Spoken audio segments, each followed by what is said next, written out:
به برنامه خبری رادیو آزادی خوش آمدید. من عبدالله اشرف هستم، از اداره مرکزی شما را همراهی میکنم.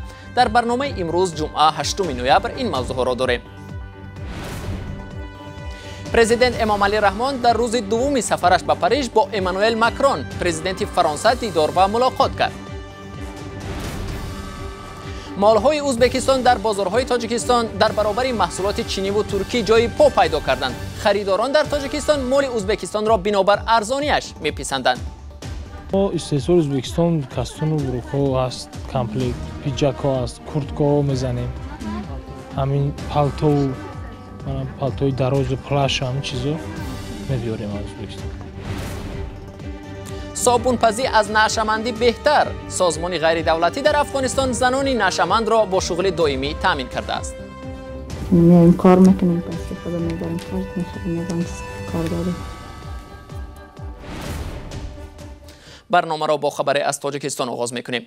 در حمله به دیدبانگاه مرزی اشقاباد در ناحیه رودکی 5 مرزبان و یک مأمور میلیسا جان باختند.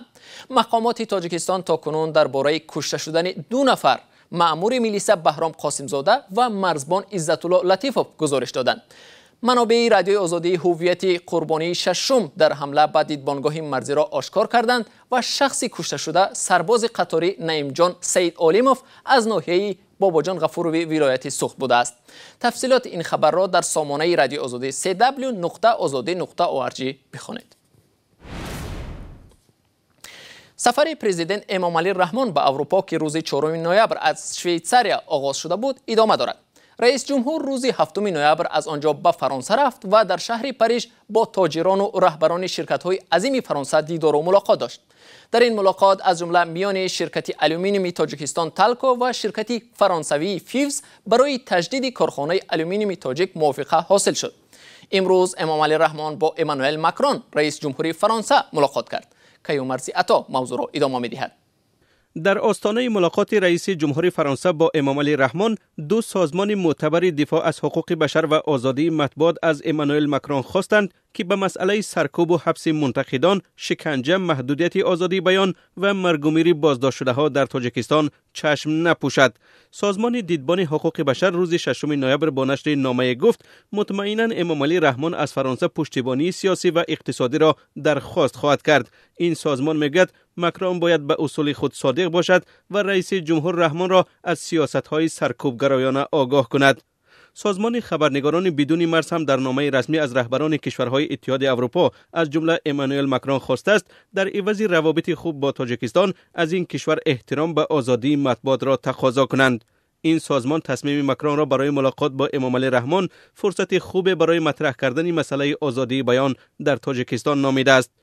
به گفته مسئولان خبرنگاران بدون مرز، در تاجیکستان آزادی بیان و مطبوعات پایمال می شود، هرچند قانون اساسی و سندهای بین المللی آن را ضمانت دادند. به اطلاع سازمان از سال 2016 به این طرف بیش از 20 خبرنگار زیر فشار تاجیکستان را ترک کردند.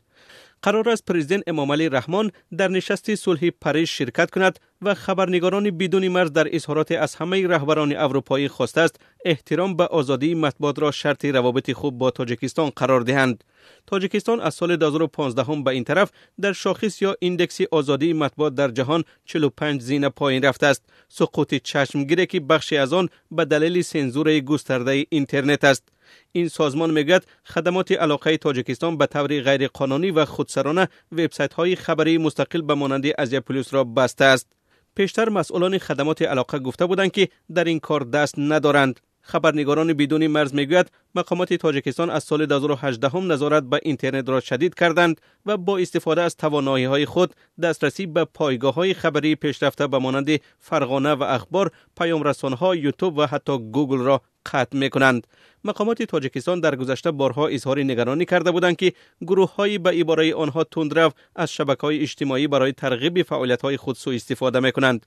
تاجیکستان در شاخص آزادی مطبوعات در سال 2019 از میان 180 کشور در جای 161 بوده است. از زمان خوب شدن روابط و بیکار شدن نظام ویزا میان تاجیکستان و ازبکستان تقریباً 2 سال سپری می شود. در این مدت تجارت میان دو کشور خیلی رواج یافت. همکنون مول استحصال ازبکستان در رفهای فروشگاه‌های تاجیکستان زیاد به چشم می‌رسد.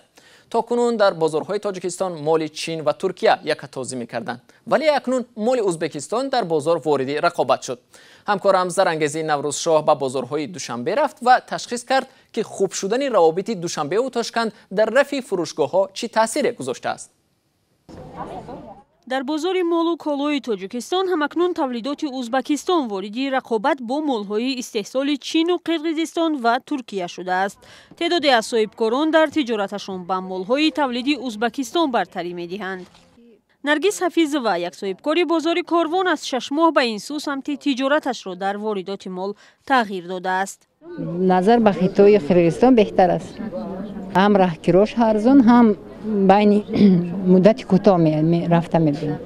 صاحبکاران میگویند یک مشکل اصلی در تجارت آنها از چین و قرقیزستان و کشورهای دیگر بعضاً بند ماندن مال‌های وارداتی در مرز و راه بود. صاحبکاران بارها با سبب‌های مختلف هفته و ماه‌ها انتظار مال وارد کردهشان میمانند که باعث به گذشتن موسم مال تجارتی آنها میگردد. اما به گفته تاجران واردات مال باصفت‌تر از چین و قرقیزستان و رقابت پذیر از ازبکستان آسان‌تر است. از ما استحصال ازبکستان کاستون و بروک‌ها است، کامپلکت، پیجاک‌ها است، کورتک‌ها میزنیم.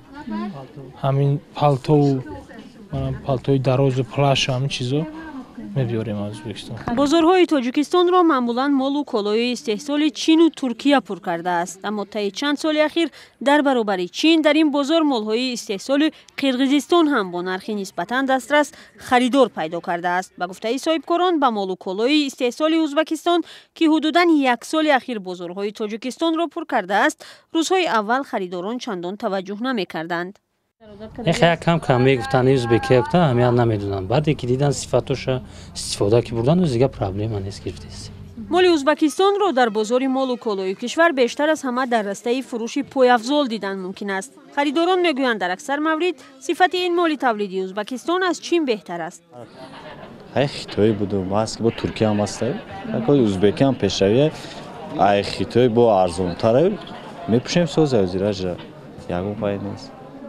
برابر باز شدن مرز میان تاجیکستان و ازبکستان نه تنها شرایط سفر ساکنان دو کشور بلکه راه واردسازی محصولات به تاجیکستان هم وار شد. همین طور حالا در برابر بازار مال و کالا، بازارهای فروش اشیای روزگار و تکنیک برای خانه هم پر از محصولات ساخت ازبکستان است. اقتصادشناسان از این پدیده توصیف میکنند، اما میگویند خوب میبود اگر تاجیکستان هم محصولات وطنی خود را به ازبکستان انتقال دهد. در زمان سرد بودن رابطه ها تاجیکستان با ازبکستان کمترین معاملات اقتصادی را داشت. در سال 2015 حجم گردش مال میان دو کشور همگی 12 میلیون دلار بود. اما طبق اطلاع آژانسی آمار تاجیکستان تبادل مال و کالا میان تاجیکستان و ازبکستان در سال 2018 بیش از 280 میلیون دلار را تشکیل داده است. گردش سودا میان این دو کشور نسبت به سال پیش 2.3 برابر زیاد شده است. اما همانا در واردات مال و کالا به بازارهای تاجیکستان چین در جای اول قرار دارد. تبادل مال و کالا میان تاجیکستان و چین در سال 2018 بیش از 600 و بین تاجیکستان و ترکیه 400 میلیون دلار را تشکیل داده است. از زهر کوکنار افغانی نه تنها خارجی ها بلکه شهروندان خود افغانستان از جمله زنان معتاد می شوند.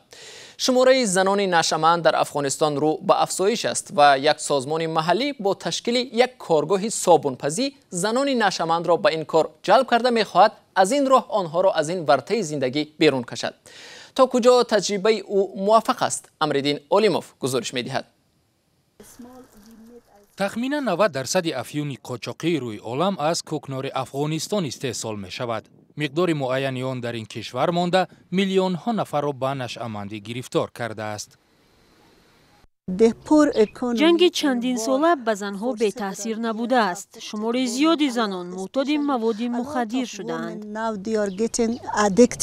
این زنان همگی نشأمند هستند، ولی از کشت مواد مخدر روی گردانده از گل و رستنی های جمع کرده شان صابون استحصال می کنند. برنامه‌ای که من راه اندازی کردم باید به این زنان کمک نماید. این کمک اقتصادی است.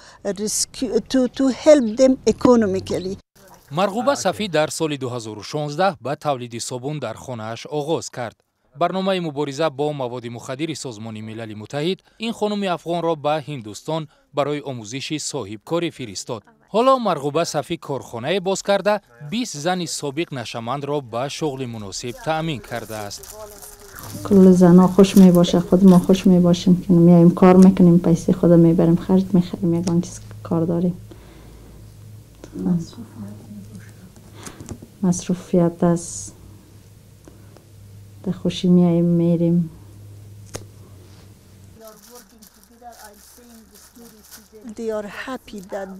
من و زنان دیگر از کار و مشغولیت‌هایمان خوشحال هستیم. با پولی که از اینجا به دست می‌آوریم، نیازمندی‌هایمان را برآورده می‌سازیم. از این رو با خوشحالی به اینجا می‌آییم. زنان خوشحالند که درآمد دارند. صرف نظر از آن که درآمد کلان نیست، آنها می‌دانند که با دانش و ملکه به دست آورده می‌توانند خودشان صاحب تجارت شده پول خوبی کسب نمایند. در بین تخمیناً 3 میلیون معتاد مواد مخدر افغانستان 20% را زنان تشکیل می‌دهند. ولی زنانی که در کارخانه پیشرفت ایفای وظیفه می‌کنند با تولید اتریات مشغول بوده تلاش دارند خود را از استعمال مواد مخدر دور کنند.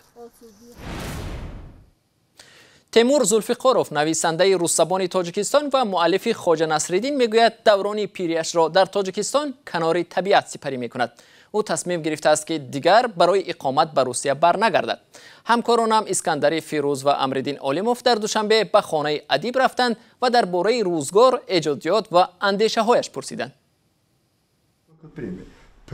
نویسنده مشهور روس زبان و زاده تاجیکستان تیمور زولفیقاروف تصمیم گرفته است دیگر برای اقامت به روسیه برنگردد. می‌خواهد دوران پیری خود را در زادگاه آرام و امن سپری کند. مفهومی زادگاه وجود دارد. گذشته از این مگاپولیس یا شهر بزرگ برای زندگی نفر سالخورده قابل قبول نیست، زیرا شهر بزرگ به شخص امکان نمیدهد که با طبیعت و پروردگار در مکالمه باشد. من تمام عمر در یک حجره کوچک در طبقه 14 زندگی میکردم. خواستم که زندگی آرام و آسایشته داشته باشم. در همین حالت رئیس جمهور تاجیکستان از من دعوت کرد که به وطن برگردم و برایم یک خانه و یک بوستانسرا داد. در 4 سال اخیر من پیری را در آغوش طبیعت میگذرانم و در تنهایی اثرهای زیاد ایجاد کردم.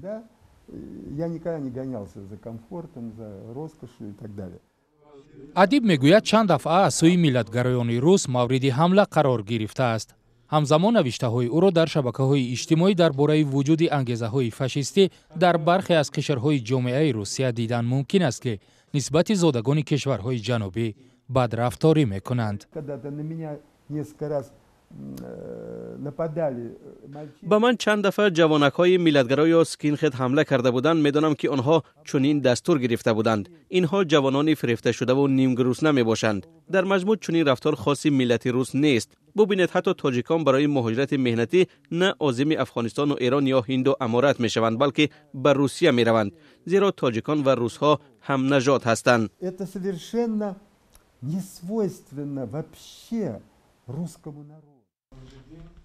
تیمور قاسیموویچ اخیراً به رهبریت جایزه نوبل نامه ارسال کرده از نحوه انتخاب اثرها انتقاد کرد. از او پرسیدیم که میخواهد سزاوار جایزه نوبل باشد. در مورد نامه من به کمیته جایزه نوبل بیشتر مردم آن را همچون تلاشی من برای گرفتن این جایزه فهمیدند. در سین سال من باید درباره آخرت فکر کرد، نه جایزه ها. هرچند شهروندان کشورهای گوناگون به کمیته جایزه نوبل در رابطه با اختصاص این جایزه به اثرهای من نامه میفرستند. مقامات وزارت دفاع افغانستان خبری از قلمرو آن کشور به تاجیکستان گذشتن جنگجویان گروه تندروی دولت اسلامی و حمله آنها به یک دیدبانگاه مرزی را رد کردند. مسئولان وزارت دفاع افغانستان روز 7 نوامبر گفتند حمله در خاک تاجیکستان انجام شده است و هراس افکنان نیز در بیرون از خاک افغانستان به سر می‌بردند. حالا واکنش جانب تاجیکستان به این پاسخ کابل معلوم نیست. بیننده ارجمند، وقتی برنامه ما اینجا به پایان میرسد. تشکر از شما که تا این لحظه ما را همراهی کردید. اخبار و گزارش‌های دیگر را در سامانه رادیوی آزادی www.azadi.org بخوانید و در صفحه آزادی ویدیو در یوتیوب ببینید. روزهای استراحت خوبی داشته باشید. تا ملاقات بعدی، خدا نگهدارتان.